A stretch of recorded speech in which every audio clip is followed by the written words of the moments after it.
көзім осында екі көзім көрмейді, су қараңғы.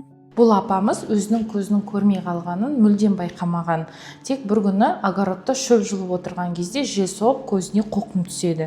Сол қоқымды алам деп бір көзін жапқан кезде екінші көзінің көрмегенін сол кезде ғана біледі. Бірақ бұл кезде ол көзіне көмектесуге өте кеш болады. Ары қарай апаның өзін тыңдайық. Көзіңіз қай уақыттан бастап көрмейді? Менің көзім 5-ші жылы ауырған. Сіздің бір көзіңіз көрмей қапты. Глаукома, операция жасаймыз деп операция жасады. Операциядан кейін де көрген жоқ. Қазіргі жағдайыңыз қалай? Көзіңіз қалай? Көзім су қараңғы түк көрмейді. Дәріні үзбей құямын, ылғи қымбат дәрі. Менің көзімді қазір ауырса болды, ауырмаса да ауырса да Астанада Назерке Ерлан қызы деген врачқа қаралып тұрам. Сол дәріні